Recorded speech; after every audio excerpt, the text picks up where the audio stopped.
দর্শক, এই মুহূর্তে নির্বাচন কমিশন থেকে আপনাদেরকে যুক্ত করেছে। দেখছেন যে নির্বাচন কমিশনের সামনে অতিরিক্ত আইনশৃঙ্খলা বাহিনী মোতায়েন করা হয়েছে। আপনারা ইতিমধ্যে জানেন যে ইতিমধ্যেই ত্রয়োদশ জাতীয় সংসদ নির্বাচনের যে ফলাফল ঘোষণা কার্যক্রম ইতিমধ্যেই তা শুরু হয়েছে এবং আমরা দেখেছি কয়েকটা কেন্দ্রের আ ভোটের যে ফলাফল, সে ফলাফল ঘোষণা কার্যক্রম কিন্তু ইতিমধ্যেই শেষ হয়েছে। তবে সেটা সরকারিভাবে না হলেও বেসরকারিভাবে ফলাফল কার্যক্রম ঘোষণা হয়েছে। এবং আমরা দেখেছি সকাল থেকেই আ নির্বাচন ভবনের সামনে অতিরিক্ত আইনশৃঙ্খলা বাহিনী মোতায়েন ছিল। তবে এখন তা কিছুটা বাড়িয়ে সেনাবাহিনী এবং অতিরিক্ত বিজিবি মোতায়েন করা হয়েছে। সে বিষয়টি আপনাদের দেখানোর চেষ্টা করছি। বলা চলে একেবারে নিরাপত্তার বেষ্টনীতে ঢেকে রেখেছে নির্বাচন ভবন। তবে কেন এই অতিরিক্ত আইনশৃঙ্খলা বাহিনী মোতায়েন করা হয়েছে? কেনই বা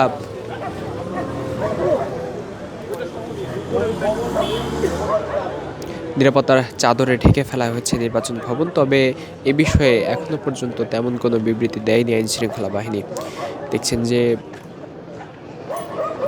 ভোট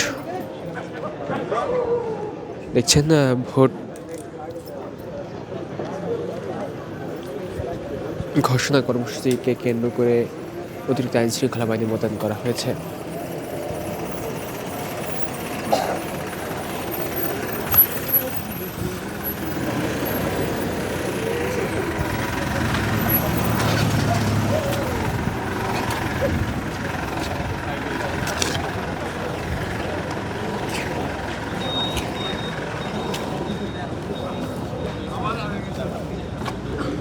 ত্রয়োদশ জাতীয় সংসদ নির্বাচনের ভোট গ্রহণ কার্যক্রম আজ সকাল ৭:৩০ থেকে শুরু হয়ে বিকেল ৪:৩০ পর্যন্ত চলেছে এবং ৪:৩০-এর পরে আমরা দেখেছি বিভিন্ন কেন্দ্রে ভোট গণনা কার্যক্রম শুরু হয়েছিল এবং একে একে ভোট গণনার যে ফলাফল, সে ফলাফল প্রকাশ করতে থাকে নির্বাচন কমিশন। এখনও পর্যন্ত কয়েকটি কেন্দ্রের ফলাফল প্রকাশ করা হয়েছে। তবে এখনোভাবে অফিসিয়ালি সরকারিভাবে ফলাফল প্রকাশ করা হয়নি।